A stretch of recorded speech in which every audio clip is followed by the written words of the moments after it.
squashed out of me by Mrs. Kosich in the second grade. I can tell you about Miss Copas by Jim. Yeah, still amazing. I made my own Christmas cards for a while. Back before I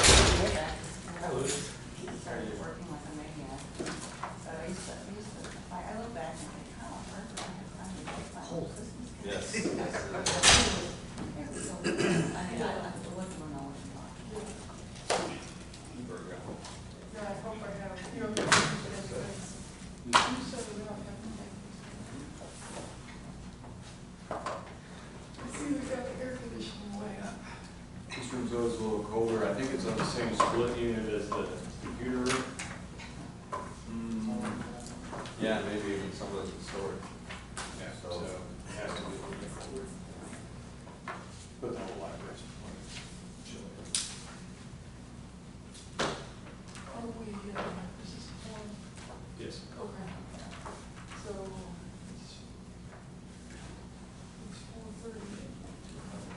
See the last one. Yeah, it's up to you. You said it probably would be a good idea, but it's totally up to you. Okay. All right, well, I will go ahead since it's 4:31. I'll call the meeting, the September meeting of Finance and Properties Committee to order.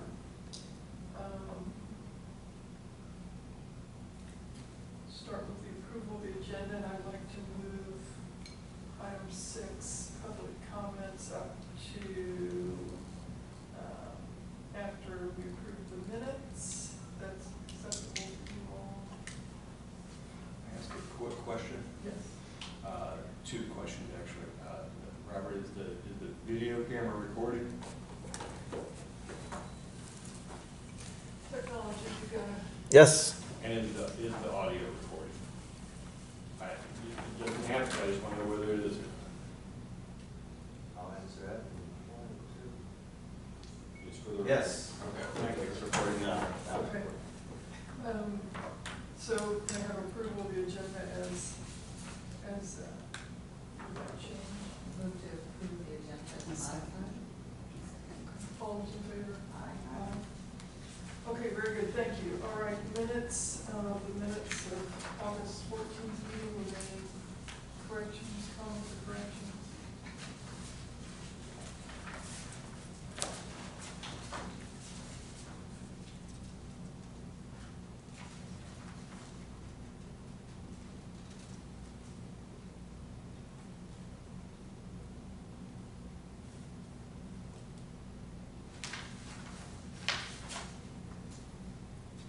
We have a motion on the minutes. Move to approve. Second. All in favor? Aye. Okay, very good. All right, we will now have public comments, 15-minute time period for citizens to appear and express their views before the Decatur Public Library Committee. Limit of 3 minutes per speaker, total of 15 minutes. No immediate response will be given by library trustees or library staff members. Do we have any public comments? Yes, I'd like to make a public comment. Okay. First of all, I want to say that a member of the Decatur Public Library management staff talked to another member of management staff today, asking her to speak to me because I was friends with her about that I needed to stop the FOIA requests. Apparently Rick is stepping away from the FOIA and handing it to somebody else, but he said he can't get any work done. So this person is saying that this is what concerned me about her statement, was that she said that people were scared of the FOIA and that husbands were scared of the FOIA. And I don't understand that, because that means to me someone internally is saying things that are untrue and are slandering me. Because I'm in the library almost every day and I have never caused a problem for anybody.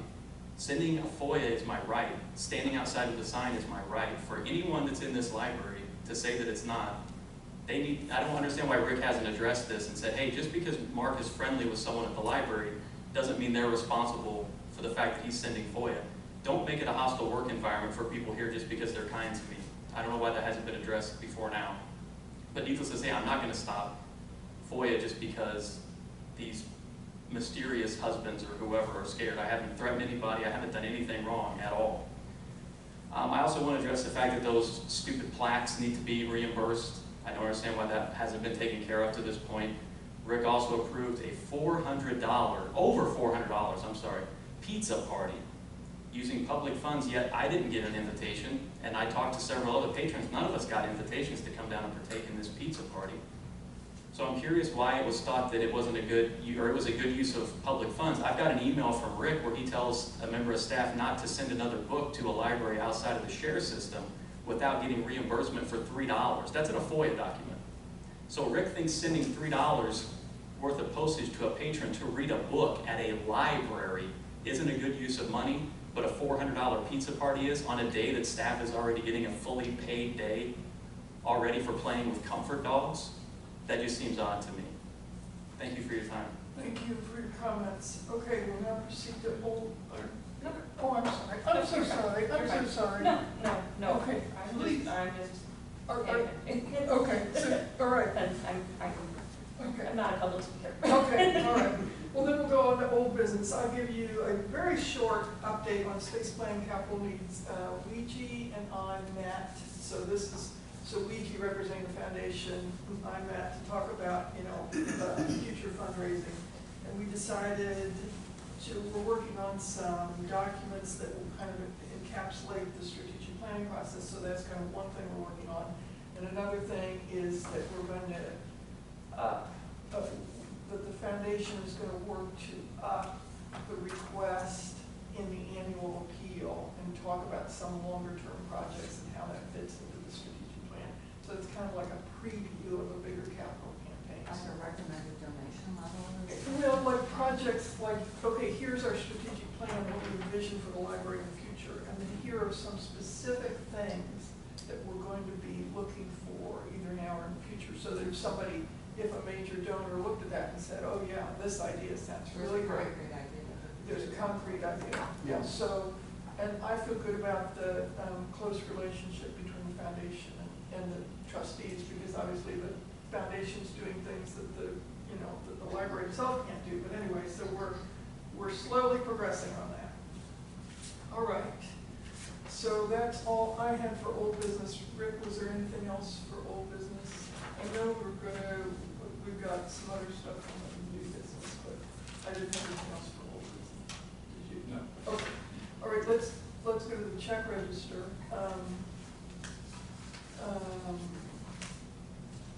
I had a question on CompuType, $826. That's for barcodes, Okay. about a year and a half worth.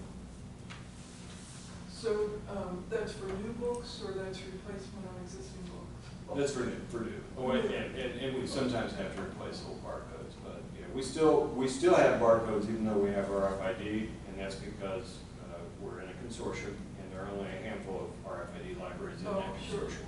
Sure, that makes sense.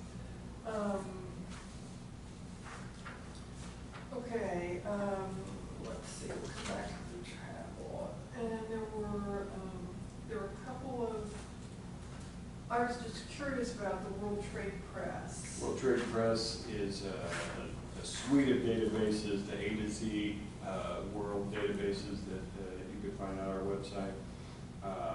International stuff, a lot of cultural stuff, travel stuff, cuisine. Okay. And then there were two professional services, Jesse Blunt and Carson Calvin. Calvin Carson. Those are both grant funded under Project Next Generation. Project Next Generation, they're consultants slash mentors. They actually, these payments represent their work for, there's actually one more, from June 2018 up until now. So there was. And what's the purpose of this project? The purpose of the project is to close the digital divide. So we offer technology to individuals who normally wouldn't have that opportunity to come in. So we've had youth, mostly youth, but we also have stressed out in some cases where, like last year, we had the Vietnam kids interviewing the Vietnam veterans, which was a part of it. Yeah, they were going out and the wireless Wi-Fi's, those are things that weren't purchased, but their parents also had a chance to use those and say, okay,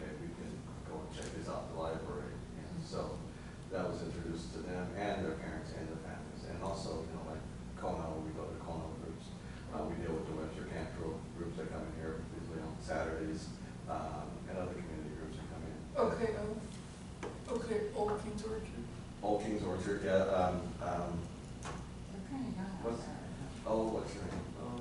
Alita. Oh, don't tell her I forgot her name. Alita's actually, yeah, she's actually called me and gave me suggestions and sent people our way so they can attend some of our groups. And so these guys, along with maybe, I think Carolyn Jarrett, Dr. Janelle Norman, she's worked with us. Actually, we had a probation group here about 2 months ago, and they went through a whole thing with the 3D printers and the virtual reality. So these are the guys that were actually the ones that funding. Some of the groups that work through like Richland Community College, tomorrow we've got Milliken, Eric coming over from Milliken to do a presentation. They're not charging anything, they're just coming over and saying, hey, if you guys let me check it out, they'll do it for free. And I want to give Robert some props here that he doesn't get often enough. This Project Next Generation is a lot of work. I know a lot of work on his own time even. It's grant funding. He does the grant application. He manages the grant. He runs the program. He gets the volunteers. He organizes it, and it's a great program that doesn't get enough attention, and he doesn't get enough credit for it. And we're entwined with community groups that are bringing us people. They are bringing us people because I couldn't get out and resource. I mean, like the Boys and Girls Club. Right. I need people like Jesse to be there to run that 3D presentation, or I need Calvin to bring in, to watch over the kids and to show them, because I can't be there. He funds those presentations. And last year, it attracted Secretary of State White. He came, we were told it's kind of for a photo op and to expect he wouldn't be here more than 10 minutes. 45 minutes later, he was still slapping backs and Yeah, well, that's his passion. yeah, well, it combined two, because that was youth and veterans. Oh, yeah. And veterans. So, because that was last year, the main project was again, it's about getting technology in kids' hands, but they were doing oral histories with veterans of foreign wars. So the kids were interviewing these veterans of Vietnam and Korea. so, we have all those, and so the other part of that is it goes to Springfield, and then it actually, if I remember correctly, at some point it ended up in the archives. Right. Yeah, so those are pretty cool. So of course, our own city councilman, Pat McDaniel, he was over. He was one of the interviewees. But we- All the ones with the World War II veterans, I think, because they were rather. So I mean, and Becky's got something that's really kind of dovetailing with that too, and her program is great. I mean, so we've talked about maybe her helping out a little bit, or she's offering the recorders and things like that if we need them, so. Cool. Yeah. But it's, anyway, those are our mentors, and that was the last, it's not a lot, but that was the last Right. payment for the whole year. Right. Basically. And I think that was Calvin's total amount for the year. I'm sorry, I missed one. Sloan's Calzones. So that was for our in-service day. Every year, just about on the Friday before the celebration, we have an in-service. This year we had active shooter training in the morning, response to that. In the afternoon, we had a stress reduction workshop that was put on by Heritage Behavioral and Paw Prince Ministries. So who did the active shooter training? Officer Donaker and Officers Donaker and Tool, I believe, Yes. from Decatur Police. From the police. In the police department, yes. And we just, we went over to the city and they had one, so we said, can you come here and get one done? We wanted one building specific. So the one at the city was open to our employees, and Right. not everybody had a chance to attend, but we wanted it building specific. So they did a couple hours of showed some videos and a couple hours of videos and verbal training, and then we did some exercises.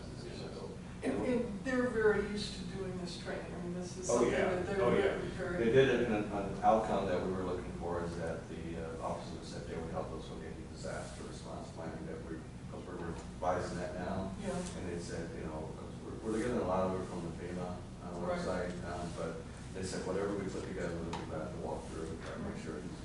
And also that you ought to make contact with the counties. FEMA group, right? Who, I forget who it is, but it used to be Jim Root.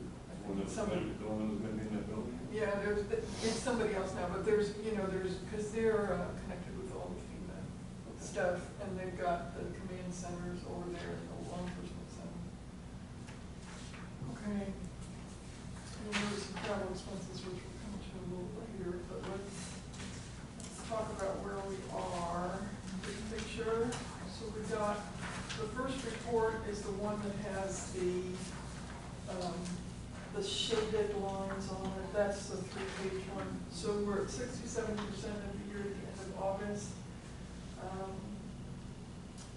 Rick, one of the questions I had, looks like we're still running, staff looks like it's still running behind 67%.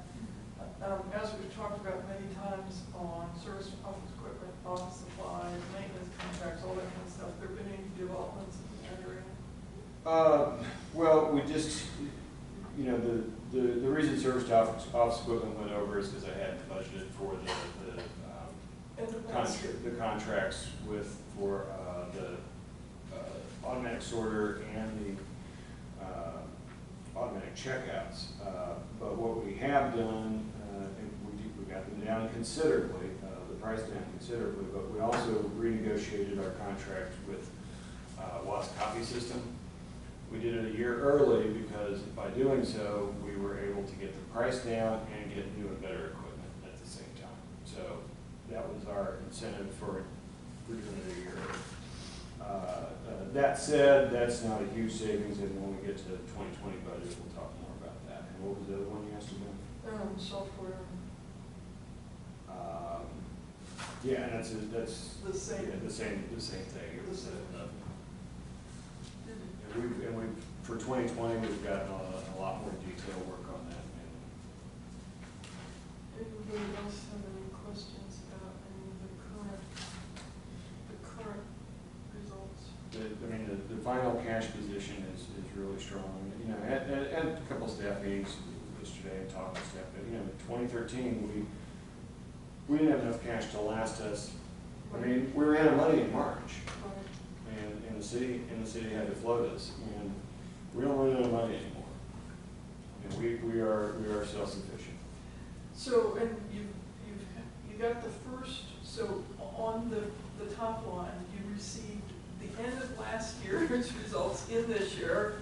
Right. Very confusing, cash versus accrual accounting. Right. And you received the first distribution of taxes from this tax year. That's correct. We have it. The second one should come this month if it's on time. So by the end of September. Yes. So, from a cash basis, you're fine. Yeah. Yeah.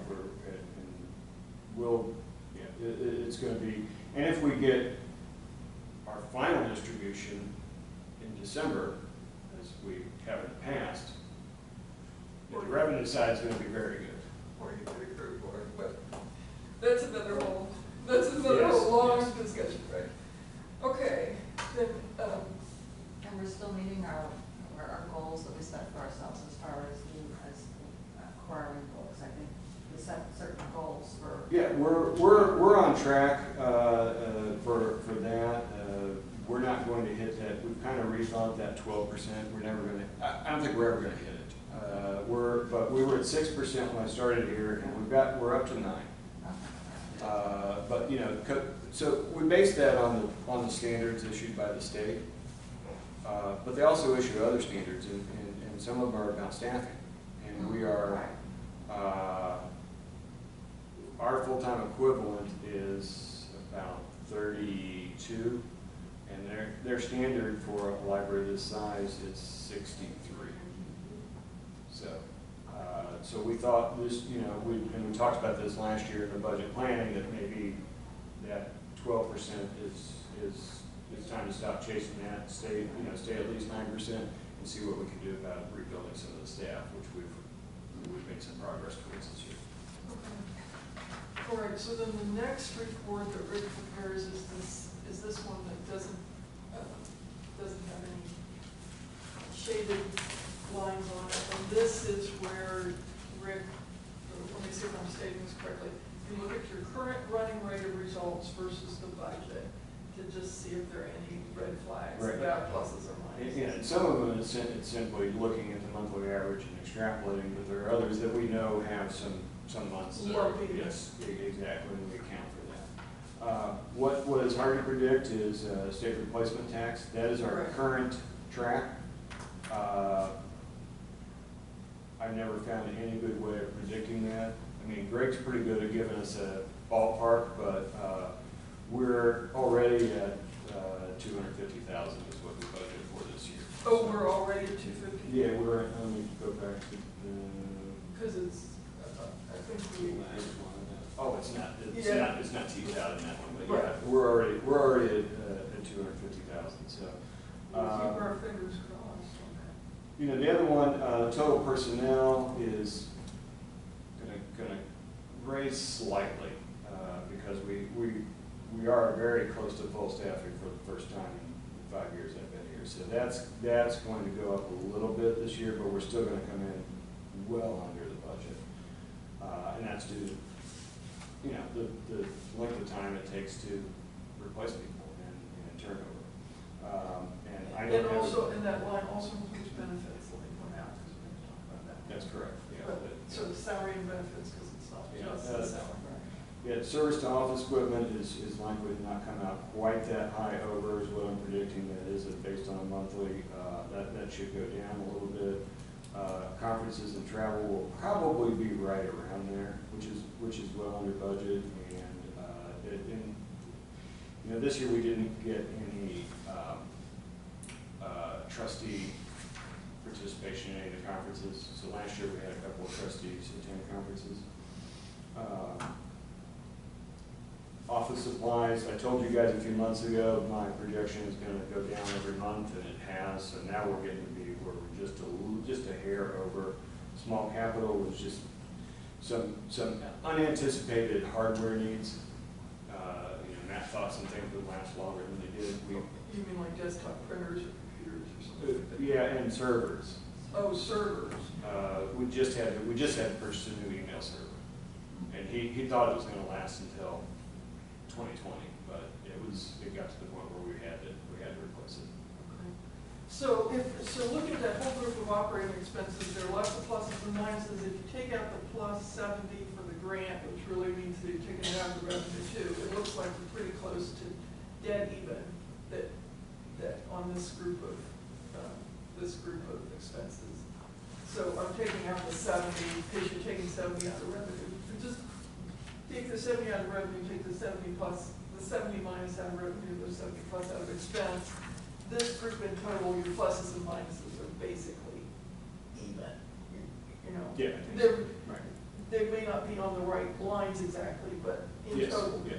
So the combination, so the outlook for this year then, to summarize, is because salary and benefits are better than budget, as is revenue, salary and benefits are substantially better than budget, and revenue is slightly better than budget, that you will finish the year, and everything else is basically even, you'll finish the year above budget. And Better than budget. And revenue may turn out to be way above That's budget, that. because if we get that December disbursement of property taxes, and if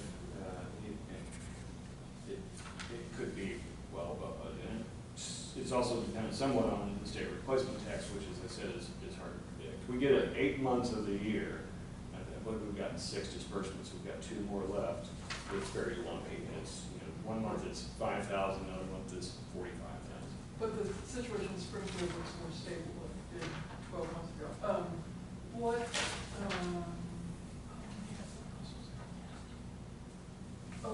Has Greg made the entry that we talked about on the,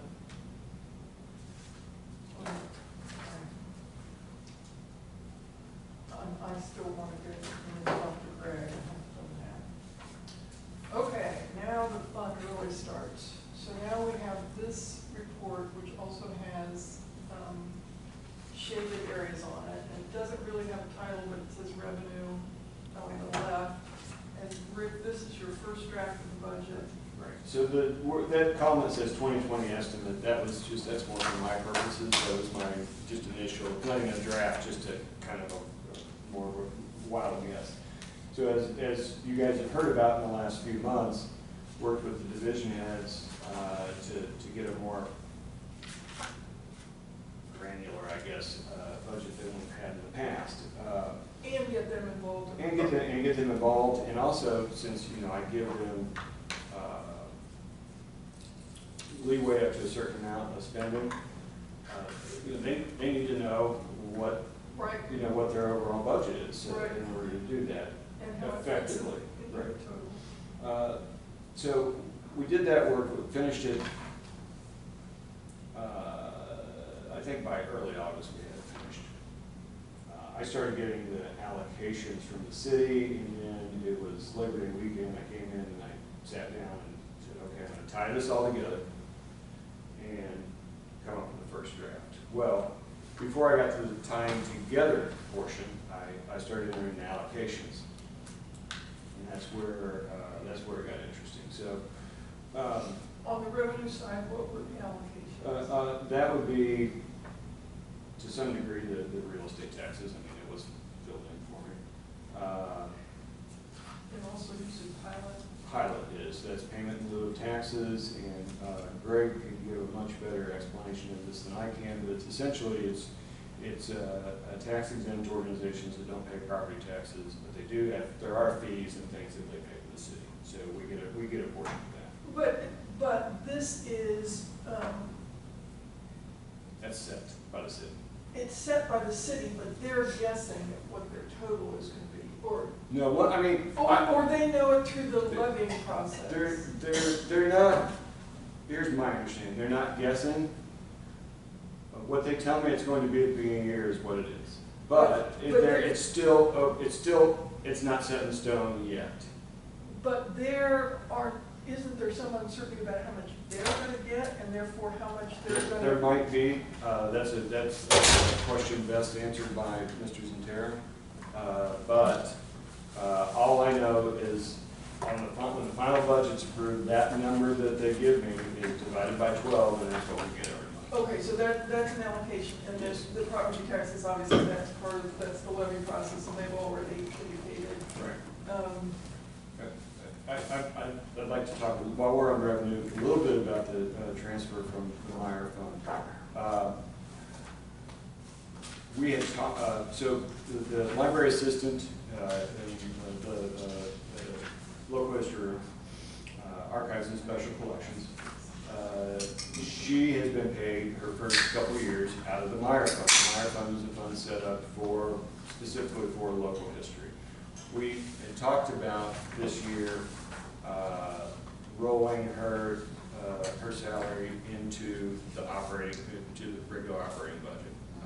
But as we get into expenses, you'll see why I'm recommending that we one more year at least, and we've got roughly 190,000 in there, 180,000, something like that, in the Meyer Fund. Yeah. So I'm recommending that we at least one more year pay her from those funds. From those designated funds. We're less than that. We're 126 and change now. She's part-time right now. She is part-time. Is the long-term goal to make her full-time? She wouldn't accept it. She wouldn't. She wouldn't. I mean, that doesn't mean that we. Two part-time.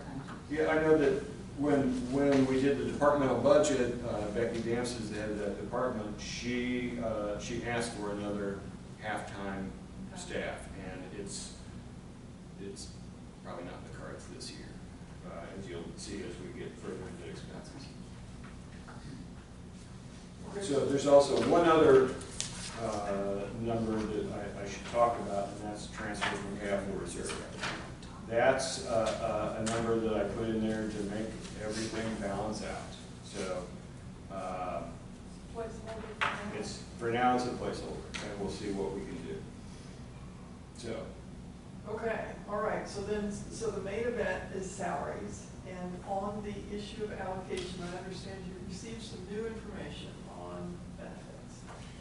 Yeah, so two things. One, you note that the overall salary is actually, I'm predicting a 2% decrease in that. simply because of some retirements, et cetera. IMRF, the library's contribution is to raise 10%, and that's $19,000. But it's medical insurance, it's health insurance that is the killer. We're looking at a 41% increase, and that's $224,900. And I did write this down, so the per capita, so the city gives you the number.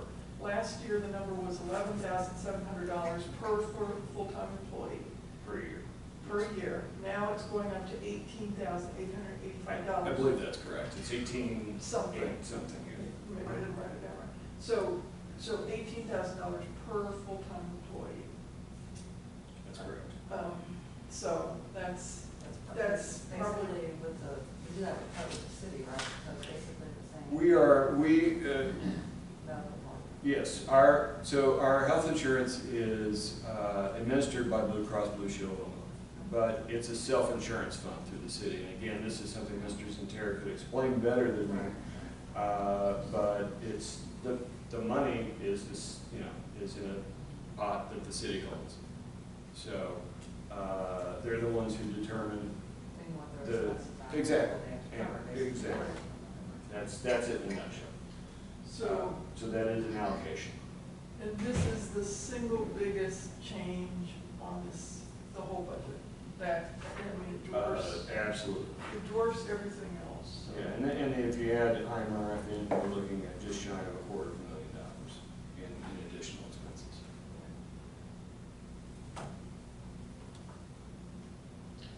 IMRF, I will say, and I haven't seen the city's calculation, but I know from working with IMRF in the past, number one of the very, very, very best retirement programs in the United States. And the calculation is based on the actual performance of the group as well as the investment income of the assets held by IMRF. So it's the Illinois Municipal Retirement Fund, and by best, I'm assuming you mean strongest health. It's one of the most healthy financially. I mean, they're in good shape. Unlike a lot of retirement and pension funds, they are very sound.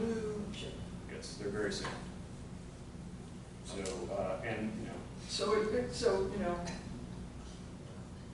and obviously we all know that the market's going up and down. I haven't looked at their investment returns recently, but that's, and of course it also has to do with the age of the particular population that they're making calculation for. So the only way, given that you now know what the number is, it might change a little bit, but it's not going to change dramatically. You know what the number is. Really, the only control you have is the number of full-time employees, right? Well, there's some other as far as personnel, yes. Yes, as far as personnel expenditures go. And so kind of what are you thinking about? Well, we're looking at a couple of positions that are likely to be vacated this year that are full-time that I think we can backfill with part-time. Retirement or resignation? Yes, due indirectly to one indirectly to a retirement, and another that is due to he's likely going to leave this year. Okay. It's not written in stone. Right. And those are both civil service union positions, and when I made those positions part-time, I had a conversation with the union, and they understand that is not to be taken as a permanent, they were part-time positions, and when we have to backfill, we will backfill With part-time. Okay. And so, obviously they're probably also having the same discussions with the city itself, given this big increase, that the city's going to likely, they're going to need to be discussions with ASME going forward. Yeah, and we'll also have to look at, the potential for attrition. If when somebody retires, we'll have to look very carefully at whether or not we backfill the position.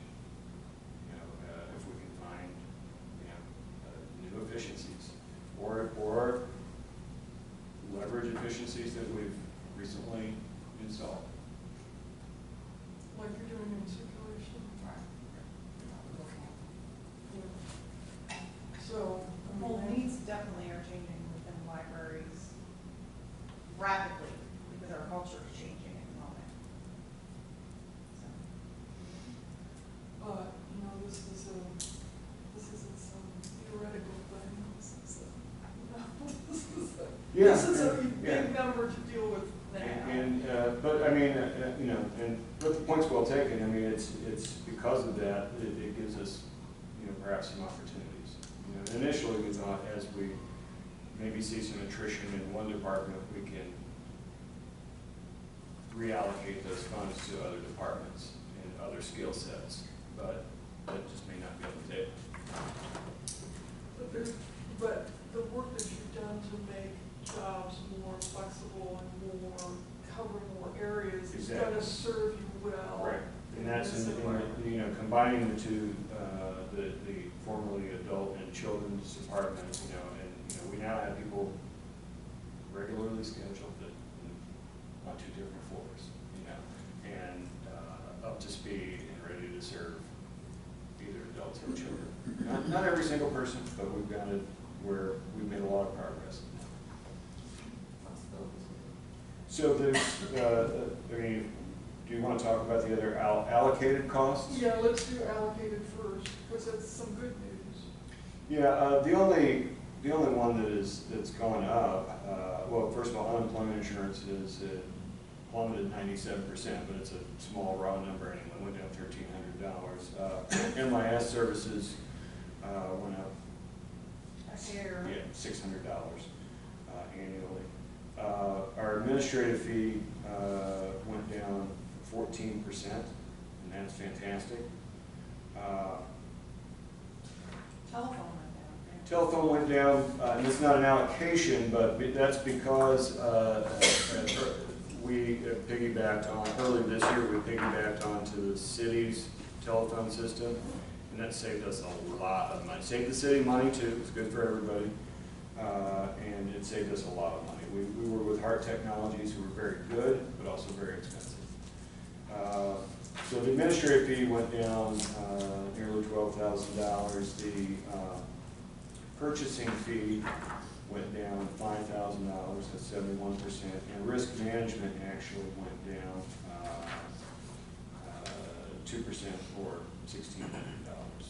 What's risk management? Risk management is all the insurance that we carry. And again, it's self-insurance fund. It's the city management, but liability insurance, in different forms of liability insurance. Over on this back page, Rick, small capital items. You want to talk about small, what's on? Yeah, that's one that when I get into the detail may change considerably. So that's one where we have some opportunity to change. That was an early estimate, and as I said, I didn't even get to tying things together. And I'm going to have to sit down again with each division head. I've only had the opportunity to do that with one so far, perhaps two. And so that one could potentially be brought down, but there were a lot of anticipated hardware needs for next year. And that's where we're going to have to look at, I believe the LSTA grant is back, whereas it wasn't for several years. That's the Library Services and Technology Act grant. Those are federal monies that are dispersed by the state library. So now we can't do that for staff, we can't use that for staff computers, but we can for the public ones. And we can also look at, do we need as many as we have? Because we haven't had a waiting list in years now. You know, whereas it used to be. How many do we have right now? 20 something. Yeah. And we've increased the amount of time that you can spend, and we're still not seeing waiting lists. So and we've kind of gone mostly flatline, but the usage is going down, whereas wireless usage has gone through the roof, especially once we went to open access. We made a big reduction this year too. Yeah, it's just it's the trend in most public libraries. So we don't want to do it in such a way that we create waiting lists. We don't want to do that for our. Well, is there any way to monitor how many people are on the computers, like hourly? Yeah, Like yep, hourly, yep. will somebody count 10 are being used, 5 are being used? Yeah, we've got software that the login software tracks all that stuff. Oh, so And I get a pretty detailed. I just report generally to you guys, but from Matt Wilkerson, our IT guy, I get a pretty detailed report every month. So, but that's something that's going to be a challenge because he had anticipated more than I've got in here, and that's just him for small capital. Yeah. So. But that's assuming that you're going to get the server situation taken care of this year. Oh, we did it. Yeah, okay, Yeah, so- but that's, it's 2,500, that particular server. But I mean, are there other server problems that also on the list? I've got to take a look. To my recollection, I don't know. I know that a lot of it was replacing patron computers. Okay, So, so it may be. I don't think there's any more, and we've offloaded some stuff. I mean, we're Jones & Thomas is now handling our website. So, perhaps there's more cloud-based stuff that we can do. That's something that we need to consider. So, and then we're talking about an annual fee as opposed to the larger investment. So grants and what can we offload and do we want to cut anything? Those are the decisions Okay, on that particular line. okay. So what's the process now with, what happens to the first draft? What happens next? Sure. I've asked Mr. Zutera for a sit down. I'm gonna meet with all the division heads individually, and hopefully, Greg can, and sometimes he's able to change some of these allocation numbers before the final budget time also, and that's. Well, and I mean, he's already reduced pretty much everything Yes. except benefits. Yes. Is either the same or less. So, and really, so if you look at that, it's not a $248,000 difference. I mean, if you take out, it's closer to 200. Still bad. But and the other thing is, I highlighted PPRT up here because that's a wild guess until I have a conversation with Greg. That's based on Well, and he's. this year with a slight increase. And it's gonna be a guess from him too. I mean, Yes, that's. but he'll have a more educated Right. guess than I will. Right. Okay, so what's the timing then? Well, typically we want a final budget approved in October So at our October meeting, which is the first. and sent to city council. Yeah. That's what we typically want. So, new city manager. I don't know whether that's going to be the timeline. Greg keeps telling me, nothing to worry about. We've got time. Get some numbers in there. We'll talk. So I think that he and I spoke to him this afternoon. He wasn't able to attend because he's continuing to work on the budget. He said he'll get me in sometime in the coming days, and we can have that conversation. I will sit down and talk with each of our division heads and see, okay, what can we, is there, which of these things are absolute needs as opposed to. Would be nice. Exactly. Yeah. And the small, you're not gonna gain 200,000 by making tiny changes, but they sure have added up over the last 5 years. But I would just encourage you to think as broadly as you can about redesigning processes to deal with this. I mean, I know you're already doing that, but just continue to think about what if we did this in a completely different way, or what if we, are there any opportunities like that? I'll give you something that we're very beginning to talk about. We send out a lot of paper notices, okay? To a cost, if you look at the cost of this is not even including labor, okay? This is, but the paper and the postage, we're talking about $6,000 a year. Again, by itself, that doesn't get you there, but those kind of things as you find them. So we've got to talk about, you know, should we stop it altogether? Should we do a more assertive, you know, as somebody checks something out and we see that they prefer paper, can we say, hey, we'd really love to, if you could help us save costs by getting email or text notices, things like that. So that can, I'm sorry. no, that's, We've been looking at that for a couple of years. and we have reduced the amount. We've reduced, I mean, to me, that just seems like something that you should be asking everybody anyway, not just for the cost, just Right. for the environmental impact of it Right. all And as that's well. absolutely. And that's why we've been doing it, you know, for a couple of years, because a lot of people, they just didn't know about it, you know, but the other part of Well, I that too. must only get emails because I've never gotten Yeah. emails, so. The other part We of it- have 17,000, Yeah, is we that have the number that prefer paper Well, right we now? have, So, you know, a lot of people who don't have email addresses. Exactly. And as a public, you know, we want to serve the public as it Yeah. exists, but definitely anything you can do to push. And we have reduced the number, Yeah. okay, we have reduced the number in the last couple of years, but that's just an example of a process that, you know, and it would save on labor, so, you know, now you can take the labor that's involved in that and reallocate that person to something else, something that's more valuable.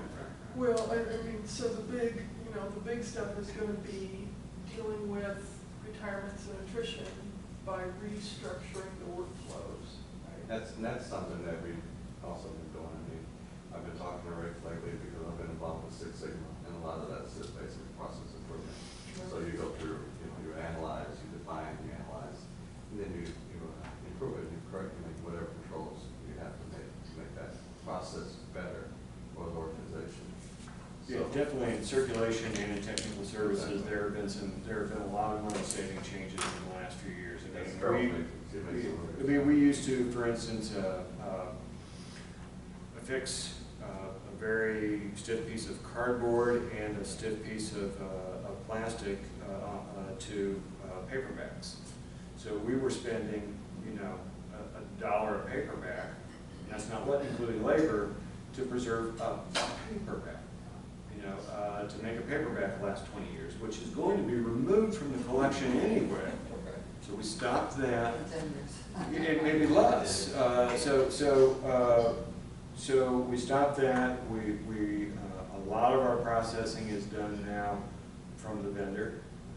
So there's some things that they just can't.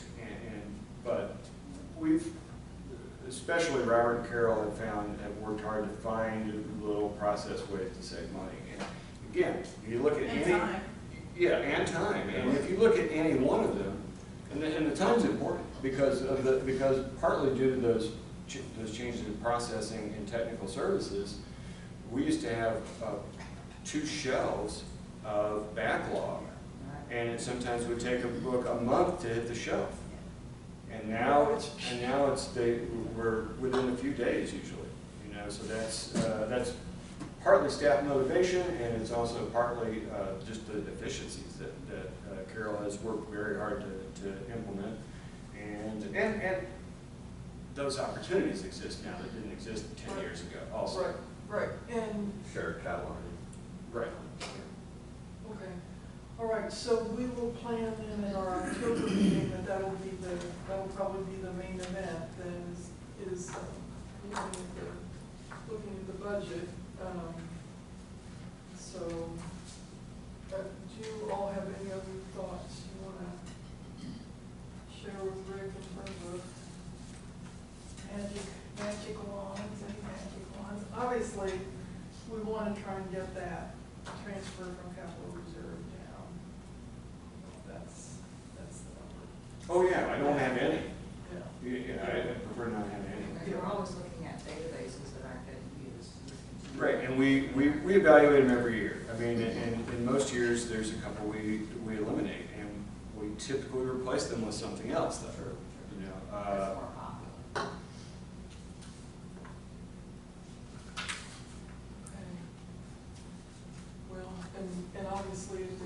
questions that come up or any things that we can, you know, help you with in the next month, we'll obviously appreciate it.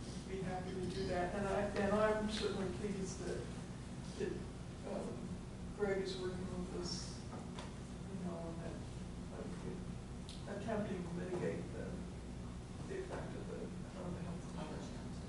Which is, you know, it's not like this is the only place that this is an issue. It's an issue for all kinds of. Yeah, I think overall the allocations have been very fair. I mean, going back over the years, I know that there weren't any allocations when as late as what, 2012 or 2013? But those allocations are appropriate and fair. I mean, the city provides us some services, and we should pay for those services, and that's only fair. But I think the cost has been very reasonable. Good. Okay, all right, well then we'll go on to item D, which is annexations. We started this discussion last month, and I was concerned that we didn't have all the information, so I know Rick and I met with the county clerk and got one story, so everybody only got some more stories. Well, so the cities, why don't you, can you? Okay, let me see if I can summarize it. So the city is, as Greg explained to us, the city is looking at property contiguous to the current borders of the city that have signed a water agreement in the past. And the city is now executing that water agreement, which says that the city had the right to annex it. So they're aggressively doing that for a number of reasons, a number of financial reasons. One of the groups of houses that they annexed is in the Barclay Library System. The Barclay Library System is objecting to losing their library part. Josh Tanner, the county clerk, explained to us a pretty elaborate legal process. Let's see if I can remember it from memory.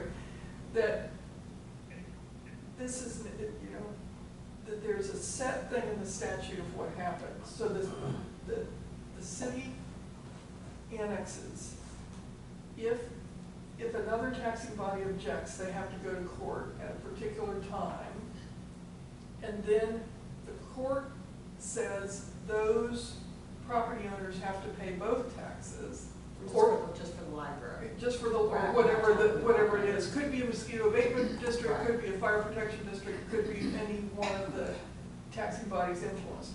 Then, okay, so now the people in that group of properties are now paying two taxes. There's a process for them to go to court as individuals and object to that and say, I only want to pay one.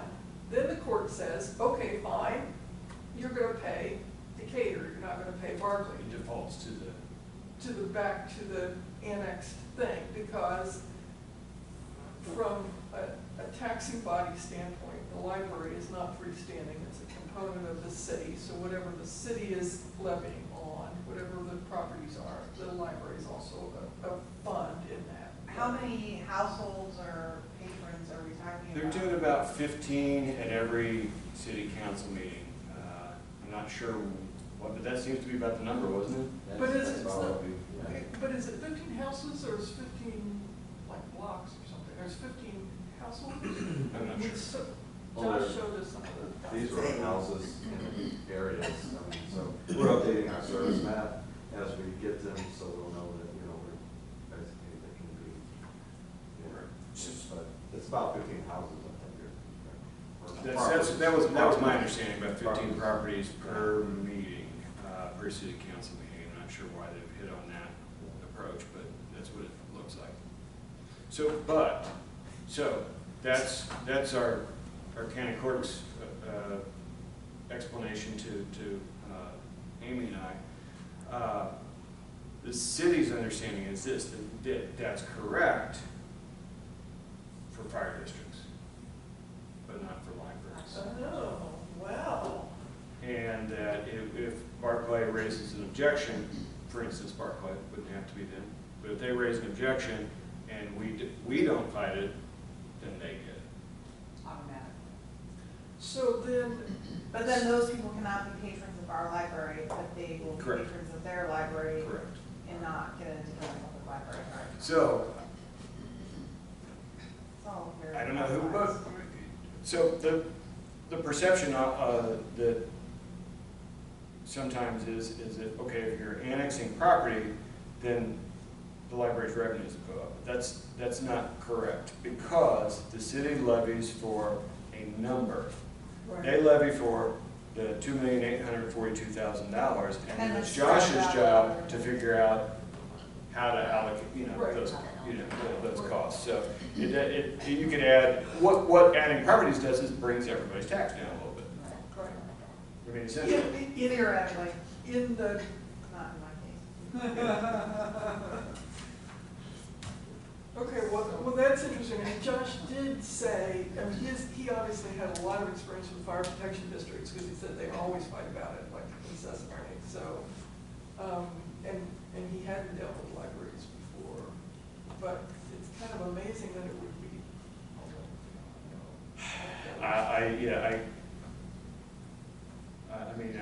The city manager said that that's the city attorney's.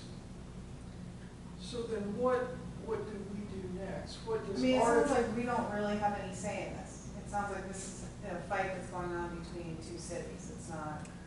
And I'm not sure we should take part in it. I mean, what the upside for the Decatur Public Library would be. I mean, our levy's gonna remain the same regardless.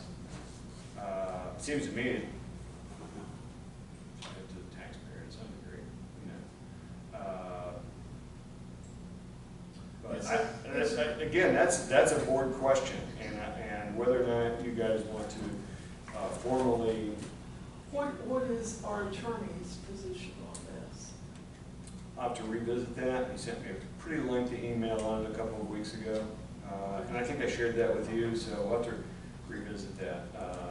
Yes, you did, and it was a couple of weeks ago, and that was before a meeting with Josh, so Correct, I need to correct. reread it now with better understanding of the process. So, I will do that before our And I'll put it on the agenda, and then if you guys choose to, But take. if we just don't do anything, then it continues on with their Correct. part of their. We're not required to do We anything. don't have to do it, right? That's We'll correct. just take it in the natural Yeah, course. yes. But does that present any risk or? I guess my first thought is, I don't see a whole lot of reason to get into a fight with the Right. Barclay Library District. I mean, we have a good relationship with all our neighbors, and but No. I think it's in our best interest to maintain a good relationship. Right. And like you said, the city's gonna levy what the city's gonna levy, and we have an attorney that's gonna deal with it. that's my lukewarm position. I don't have a super strong feeling on this, but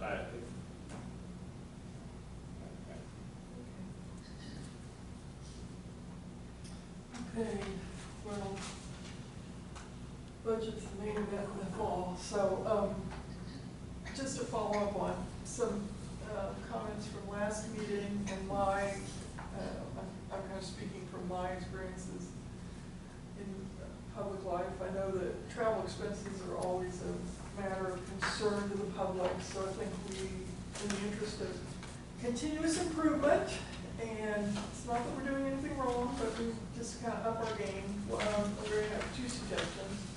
One is, Rick's proposed a prior approval for travel.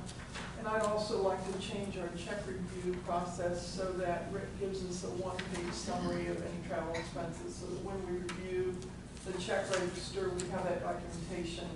I know we've asked you questions about things, but then it's there, it's transparent, anybody can look at it and know exactly what happened. And then we can all remember when we've completely forgotten. Yeah, so if that's all right with you all, that's what I'm gonna ask Rick that we do going forward. These are for travel. So are we approving this request today? Yeah. I move to approve the request. Adopt the new form. adopt the form or to approve this individual request. That's, Oh. I move to approve the request. It's- Okay.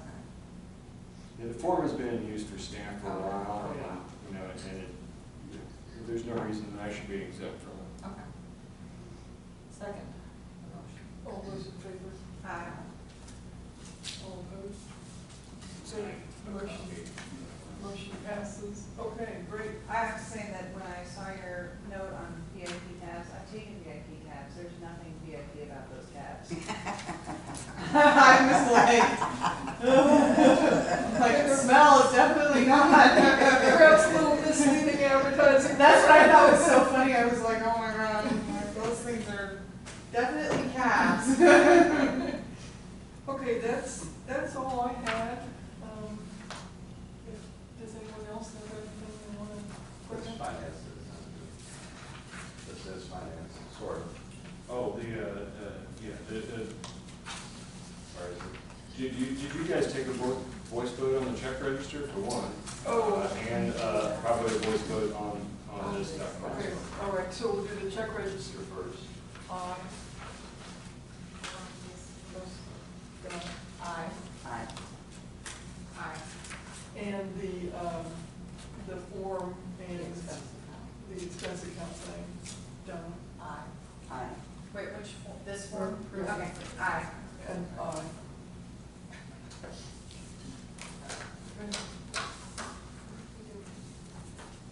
All right, do I have a motion to adjourn? I make motion to adjourn. Second. All in favor? Aye. Thank you all very much. It's 5:32. We will look forward, we will wish you all the best on the budgeting process. Applaud your working with the departments. Hope you can A lot of find. departments, because that's, you know, that's more work for them, so. Yeah, and hope you can find some further ways to save money without impacting service. We were in, my first year, this time of year, we were in a very similar situation, and we got it figured out. Well, you have a nice track record on this kind of stuff. Maybe this back to help. Yes, and my suggestion would be, since you send us all this stuff and I printed it home, I have no need for you to So make. we can extra- cut down. Yeah, so let's not, I like it. well, it's just. I do too. But make 2 or 3 instead of, you know. So we can reduce at least by yours. Yeah. And we can talk about that too. I mean, Yeah, more small cuts. Thank you all. thanks. Bye, Rick. Time to put away your summer purse. I know, but it's 90 degrees out. I know, it's still hot. That's what I was thinking, I'm like, I still got the summer shirt on and Sure everything. not. I'm the same way, I just hate to get it from the. Oh, I don't mind giving it up, I just don't feel like